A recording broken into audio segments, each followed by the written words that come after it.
It's crazy that there are literally conversations of CJ Stroud being not only rookie of the year, MVP. Run the ball. Run the ball. Please. All right, do it for me. Forget them, actually. Forget everyone I said up until right now. Do it for me. And I mean, it's not like sign signals or anything that people could try to steal. Shout out to Jim Harbaugh.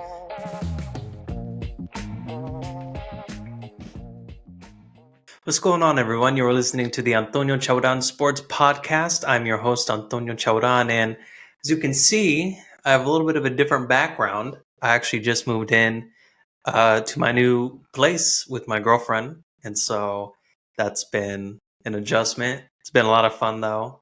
And it's been a long time coming. I've been with my girlfriend for almost 7 years now. But obviously, this is the first time we're living together, right? So that's an adjustment, but it's been fun. It's been a lot. Obviously, moving is not easy, and sometimes it's not very fun just because you have so much stuff you got to move in. But nonetheless, it's been fun, and I've really enjoyed it. I've enjoyed the process, and it's been a good time. The again, the background is kind of in the works right now. So I'm getting it together. It's my office slash studio. So bear with me as I start to add stuff in. I know it's kind of a bare wall right now, and I don't have like things kind of in the back or whatever, but just give me some time, be patient. We'll get there. But anyways, enough about that. Just wanted to give you all some context there. But hey, Chiefs had a bye week, but shoot, they won in a lot of different ways without even stepping a single foot onto the football field. So let's get into it. First thing is Bills, Ravens, Bengals, Jaguars, Chargers, all lost. All of them lost. Heartbreakers, very tough games, very close games, except for that Jaguars loss. They lost like 34-3, something like that. They got their ass whooped. But the closer games that came down to a game-winning field goal, again, Chargers, Ravens, Bengals, um, and the Bills. Those were all tough games, tough pills to swallow, especially for the Bills. I actually want to talk about the Bills a little bit here. Yeah, we'll get into those games. I want to talk about those games in particular and kind of the significance of how it's shaking up all of the standings and power rankings and things of that nature. I do want to talk about in particular that Bills and Broncos game. Shout out to the Broncos getting a win, 2 straight wins against very tough teams in the Chiefs and the Bills. 3 straight wins for them. So yeah, hey, 4-5 now, making things interesting. It is very close in that bracket with all of the standings there. Who is in the playoff picture currently and who is not, both AFC and NFC.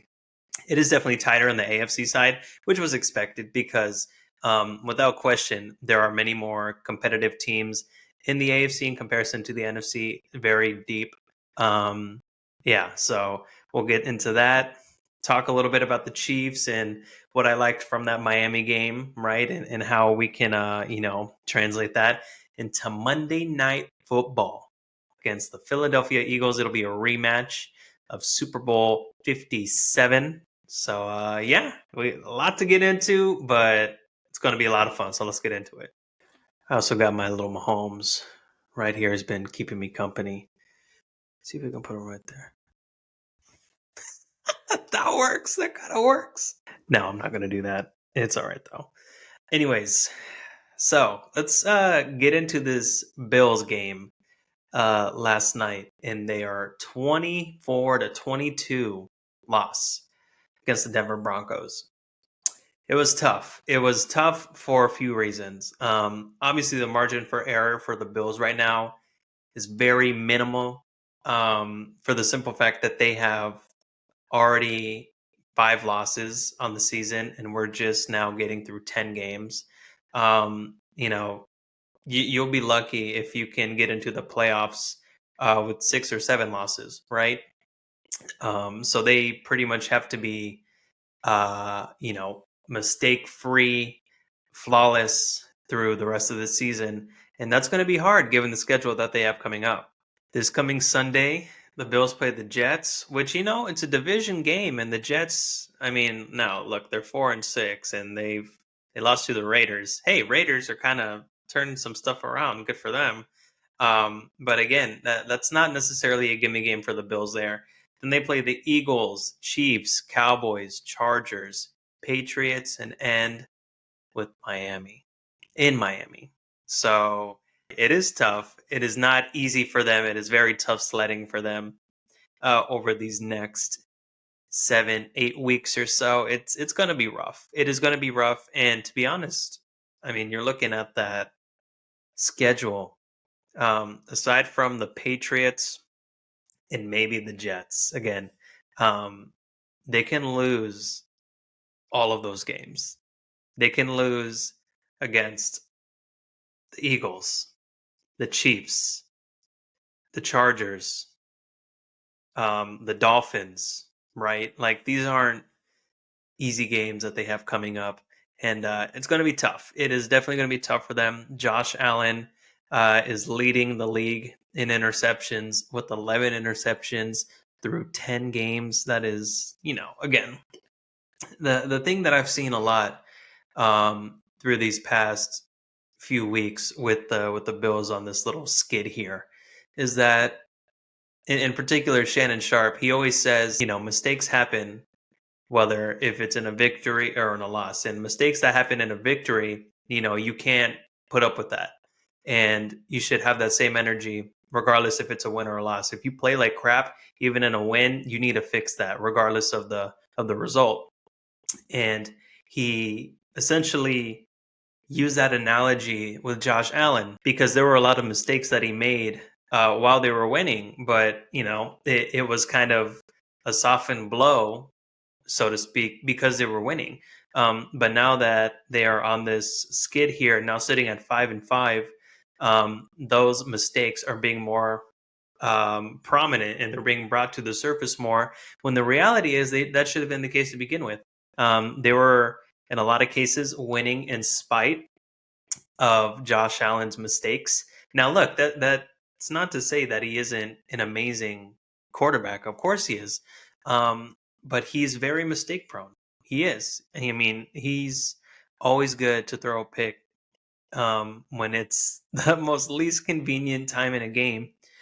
He grows impatient. He tries to force the ball in really tight windows. He has a cannon of an arm, but he, I feel like, tries to fall too much in love with that deep ball, trying to show off his arm, when the reality is that is going to be what loses them games. Again, there was a one interception that went right off of Gabe Davis's hands.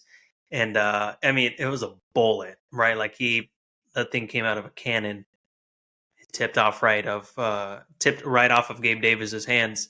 And the Broncos were able to pick that off. So, that's tough, right? Because not all interceptions are created equal. I mean, shit, we saw that in week 1 with the Chiefs against the Lions with freaking Kadarius Toney hit right off of his hands, perfectly thrown ball, hands it off to Branch for a pick 6. So again, I know all interceptions aren't created equal, but at the same time, there's a track record that Josh Allen has made for himself that he can be turnover prone. They let go of their offensive coordinator just this morning. The Bills did, and Ken Dorsey. It was time, just given the fact that this offense is so there's no rhythm to it. It's just kind of like Josh Allen, go win us the game. We'll try to run it here and there. But they don't have really a solidified run game. There's some disgruntlement with, I don't know if disgruntlement is actually a word. I kind of just said that, but I want to roll with it. With Stephon Diggs. And obviously there was a lot of talk this past offseason where Stephon Diggs felt that their Super Bowl window was closed or closing. And so you're definitely seeing that. This is not a Super Bowl contending team as of right now. Absolutely not. I mean, shoot, they may even miss the playoffs. So they'll be lucky to even get a chance to compete once January and February come around. But again, it's just Bills Mafia. It's tough. It is tough. Um, but to be 100% but to be 100% honest with you, I'm not totally surprised, given the fact that for so long, and I say so long, but past 3, 4, 5 seasons, which feels like a long time, the rivalry was supposed to be Patrick Mahomes, Josh Allen, and with the surgence of Joe Burrow over these past 3, 4 seasons, it's been more so of a Mahomes Burrow rivalry. Um, and Josh Allen is just kind of the odd man out, so to speak, or the third wheel, where he's like, I'm supposed to be in contention for that, but he's not because his team and his overall play isn't at the caliber that you're expecting it to be with the Mahomes or with the Burrow. So it's no secret that this is going to be a very interesting offseason, regardless of what happens this season. It's not going to be ending and them lifting the Lombardi. Sorry to say it, but that's just not going to happen.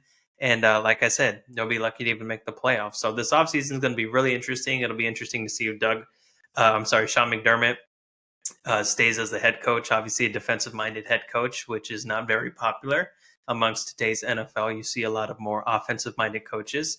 But it'll be interesting to see what happens there, given the fact that there's so much turmoil going on this season and has been since kickoff started week 1 back in September. So those are my thoughts right now on the Bills. Really quickly, just to go over the big AFC teams that lost just this past Sunday, and the Ravens, the Bengals, Jaguars. Those were games again that I thought they all had in the bag. Obviously, with the Jaguars playing the 49ers, that's a tough game. That's a really tough game, given the fact that this was a team and the Niners that were Super Bowl contenders, right? Everyone kind of puts them in that upper echelon right now with the Chiefs and the Eagles. And you're seeing with the team like this that is fully healthy, I mean, they are scary. They are very scary. It's no surprise that the 49ers won, but in the fashion that they did, I mean, Chase Young on that team too. Now him back with Nick Bosa, Ohio State Buckeye alums who played on that same team together. I mean, that's a scary duo. It's not a duo you want to see running towards you if you're the opposing quarterback there. But man, it was not a good game for any of those teams. I'm curious too, and this is just a question I have for anyone who wants to write down in the comments below. Would you rather get blown out, or would you rather lose a heartbreaker? Like you lose with the last minute field goal. So either blowout or heartbreaker, last second field goal or touchdown to win the game. I'm just curious because obviously you're losing in both scenarios, but would you rather your hopes be there the entire time and then the last minute your heart just breaks, or like from the get go you're like, yeah, we're gonna get our ass kicked here. So I'm just curious what y'all think about that, because there are very different scenarios with that. Obviously, with the Jaguars losing by over 30 points, and then you have these Ravens and Bengals teams again, very close competitive games, losing at the buzzer. Right, that's tough.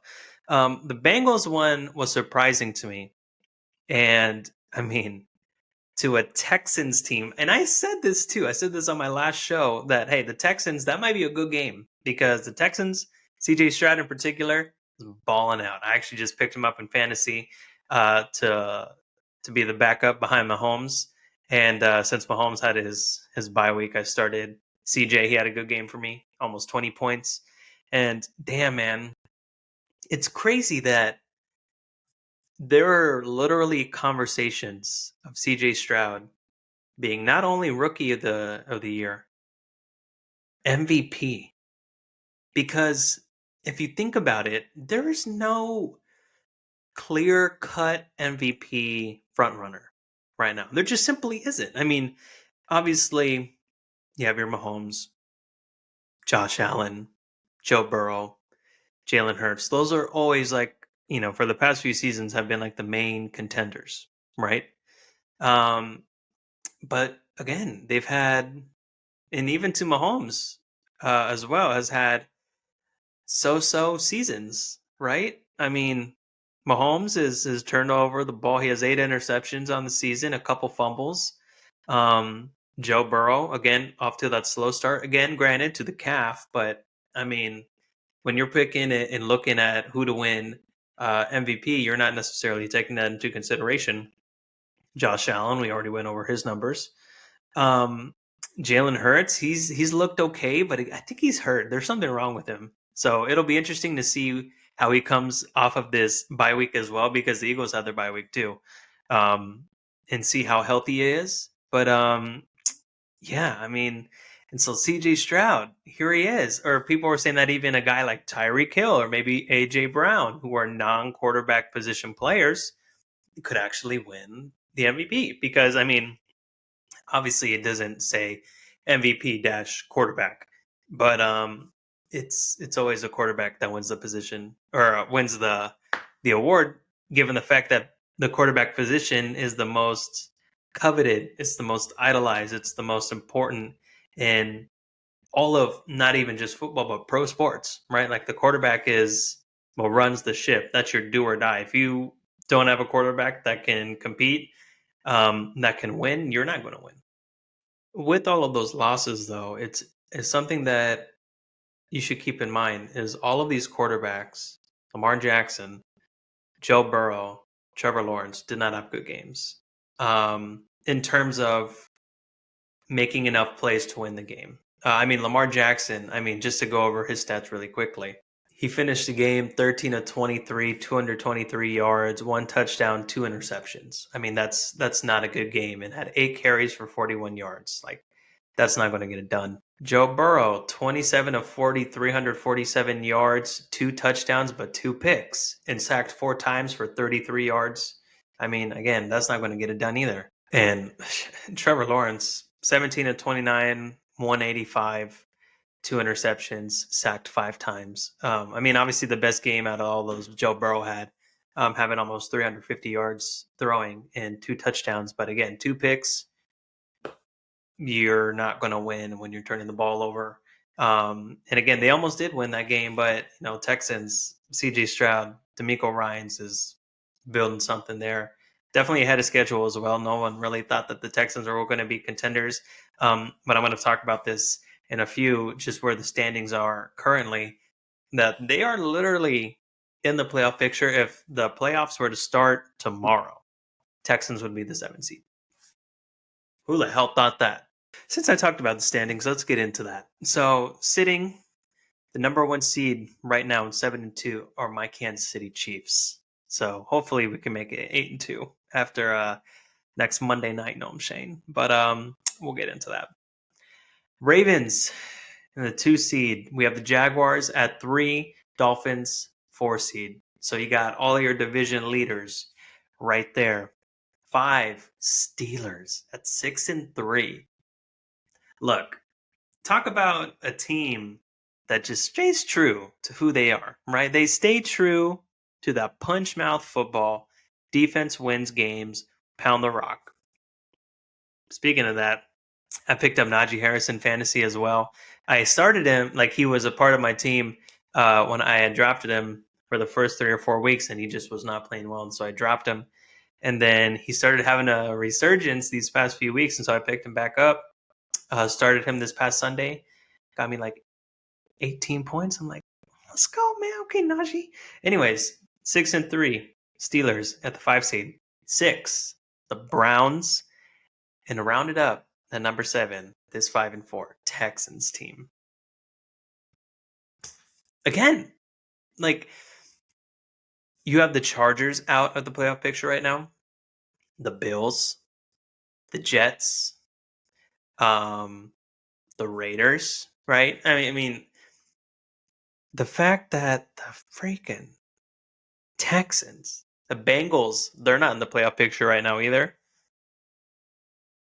The Raiders don't surprise me. But again, the Bengals, Chargers, Jets, Bills, like those are 4 teams right there that you were pretty confident going into the season you could chalk in possibly as a playoff contender. Not right now. And just to go over really quickly to the NFC, because I know this has been more of an AFC heavy conversation, but it's warranted given that I'm a Chiefs fan and I'm going to look from that perspective. Number one, the Eagles sitting pretty at 8-1. Number two, we have the Detroit Lions, who had an amazing game. Amon-Ra St. Brown, dude, I freaking love you, man. I love you, Amon-Ra, because you are killing it for me on fantasy. Give me another 30 points or so, dude. Keep being you, man. Keep being you. 49ers at 3, Saints at 4, the division winners currently and leaders, not winners yet, but leaders in that NFC South division. Again, it's still kind of a pick 'em. So, take that with a grain of salt. Number 5, Seahawks. 6, Cowboys.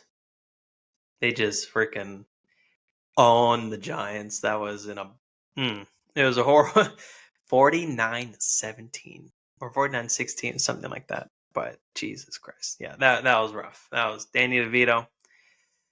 Looked like what's his face? I said Danny DeVito. Tommy DeVito. I mean, shit, he played like he was Danny DeVito. I mean, oh my gosh, that was horrible. Anyways, Cowboys at 6 and the Vikings at 7. So, hey, Josh Dobbs, quick shout out to him too, man. Pastronaut, they call him, because he's like stupid smart. And again, was balling out with the team that he barely knows any of the guys' names. Well, he probably knows more now. But yeah, hell, man. Heck of a guy to be a professional like he is, get thrown into a situation like he's been in, and pull that off, because that's not easy. That's not easy at all. Anyways, so that's where we stand, both in the AFC and the NFC playoff pictures right now. It'll be interesting to see how this shakes up this last half of the season, because we're over half the season now, which is crazy. It's kind of sad. It's going by so quick, but it's okay. Yeah, I mean, it's exciting though. In this Eagles game, I'm going back to the Chiefs really quickly. It's just going to be a big game. Just before I get into my predictions, Andy Reid, talking to you. Run the ball. Run the ball. Please. Again, I know I sound like a broken record here. I know you've been watching the show, so you've seen over these past few episodes, I've been preaching. Give the ball to Pacheco. Let him cook. You owe the O-line one. You said it. You said it yourself. You owe them one. So damn it, give it to them. Please. Again, you are notorious for coming off a bye week and just kicking ass. Keep it up. All right? Let's not go against the status quo this coming Monday night against your former team in the Philadelphia Eagles. All right? Let's keep it going. All right? We got to have a well-balanced game. We cannot just show up for one half. All right? I'd rather show up in the second half and have nothing going on in the first half than the reverse. But preferably, let's have a complete game. Because I have said this over and over and over again. This is a defense that is only allowing 15.9 points per game through 9 games. Second in the entire NFL, right behind the Baltimore Ravens. Can we not let that go to waste? Because again, 7-2, I'm not complaining. That is a great start. But I'd be remiss if I didn't mention that there were a lot of games, I say a lot, 2 games that we lost that we could have won, should have won if the offense showed up. Simple as that. We could be 9-0 if we matched the defense's energy on the offensive side of the ball. Could have. We could easily have a few more losses too if the defense didn't bail us out. So again, let's have a well-balanced game, Andy, shall we? Let's have a good game plan. You've had 2 weeks to plan this, okay? I know Travis has been in Argentina with his girl, Tay. That's cool. That's cool. But Travis, I need you to have a game too, man. All right? Do it for Tay. Do it for Tay Swift. Do it for all the Swifties. All right? Do it for me. Forget them, actually. Forget everyone I said up until right now. Do it for me. Okay? Do it for me. Okay? Because I watch your show too. I love New Heights. New Heights is, if not my favorite podcast, one of my favorite podcasts. Jason Kelsey, I love you too, man. I want to beat you on Monday, but I love you. Okay? Travis, you too, man. Get it? Come on. Let's go. All right? Hey, being in Argentina, I don't know if you picked up some Spanish there, but there aren't a lot of guys in the league that know Spanish. El Trabador. Okay? Let's bring out that Espanol a little bit, right? Let's do it. Try to throw off the other team. Do some play calls. Could you imagine how dope? I know I'm getting sidetracked here. Could you imagine how dope that would be?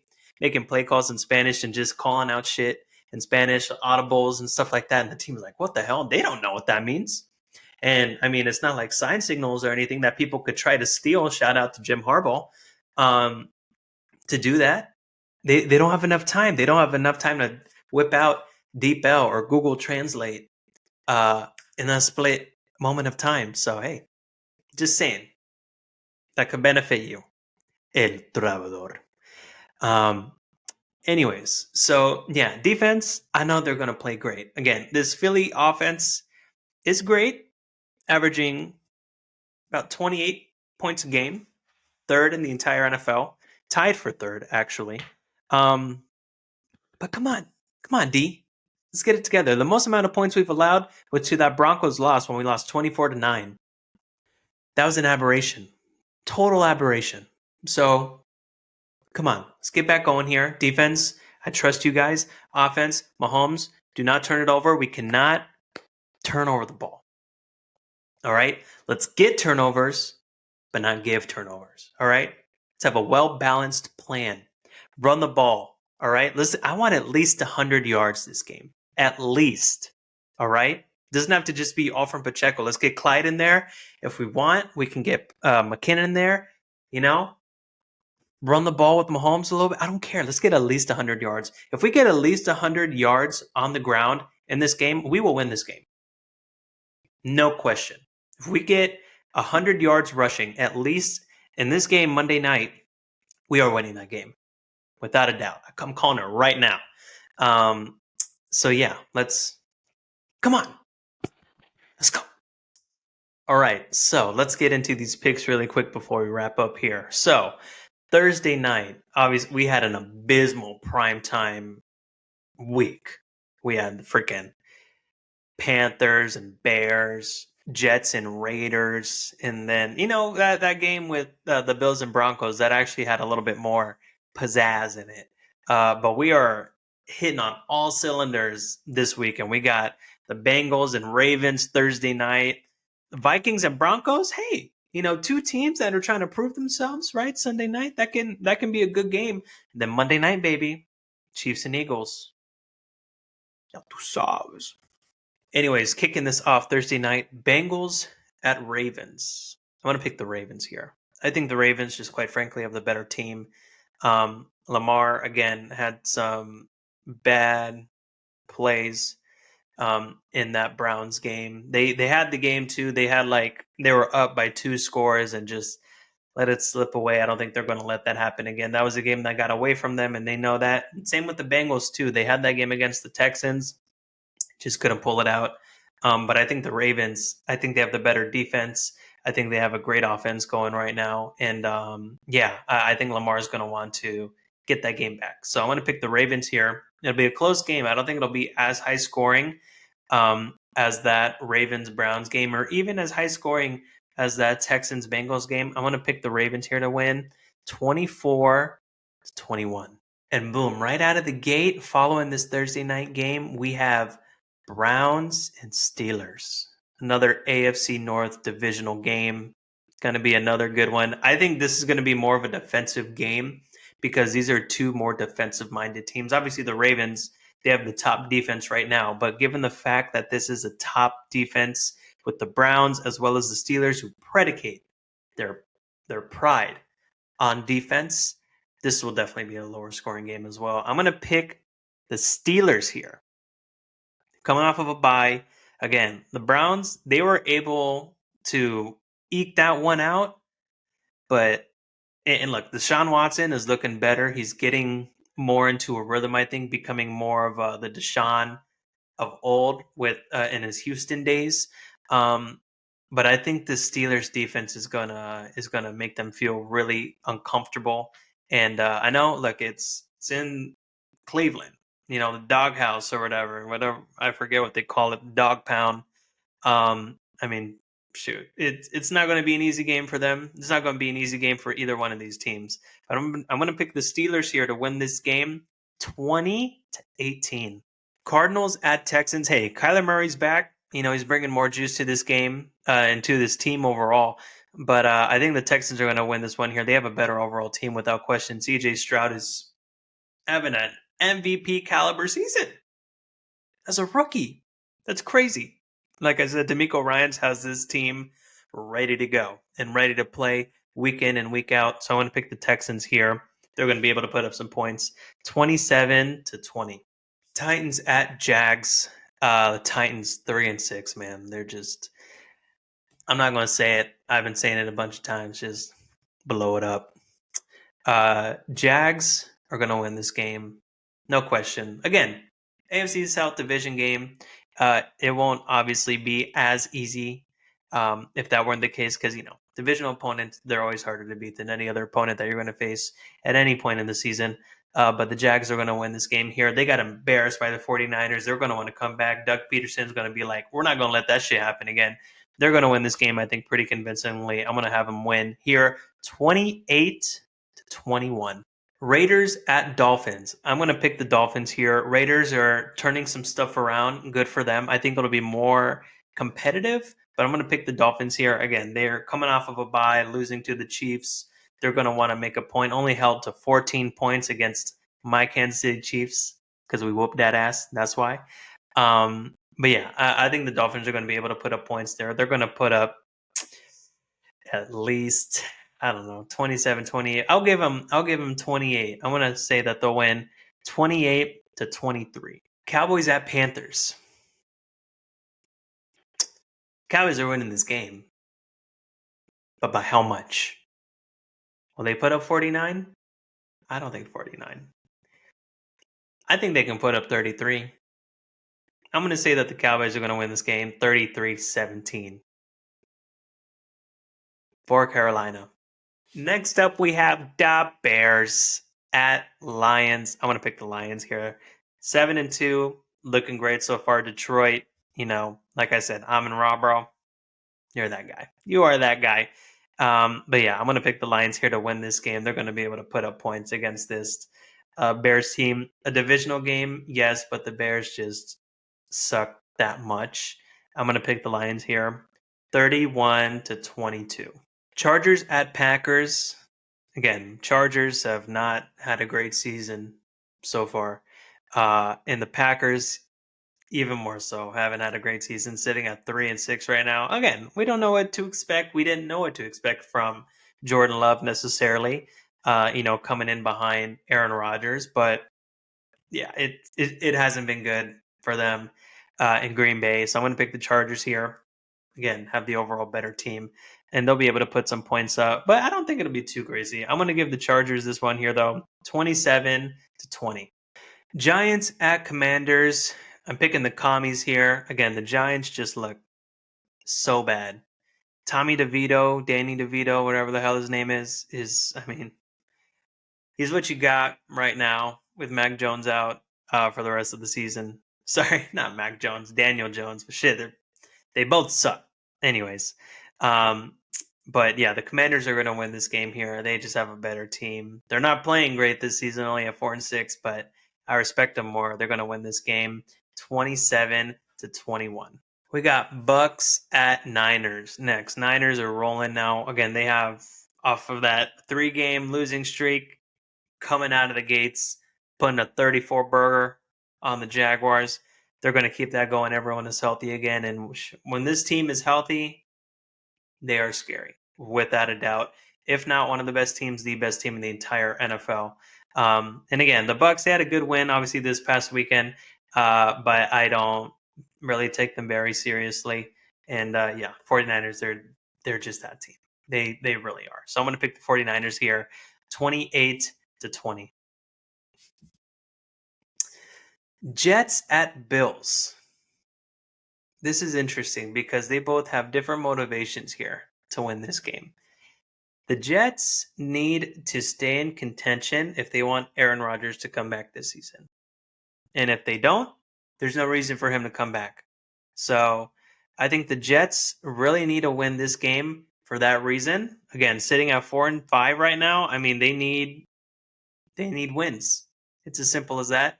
And with the Bills, again, if they want to stay relevant and be a contender here, even just a playoff contender, they need this win. So it'll be tough, but I think the Bills have an overall better team.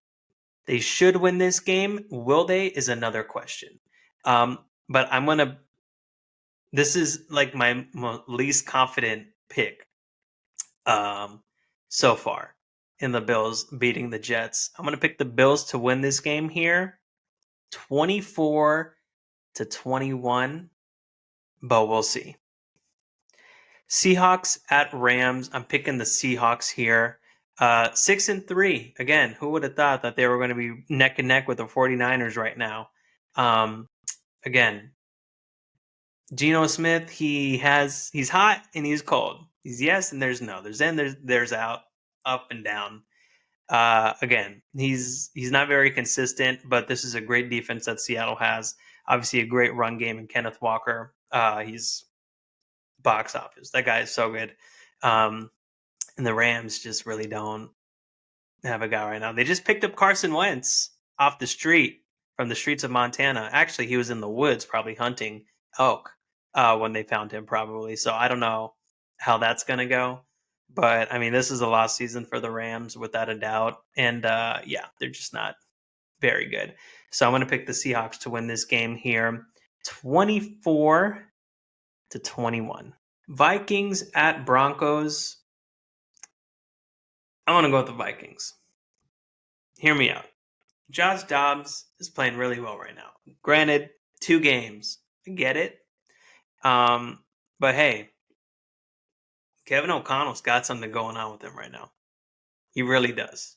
And it'll be interesting to see how the rest of this season goes for Josh Dobbs, because given that Kirk Cousins is out for the rest of the season with the torn Achilles, Josh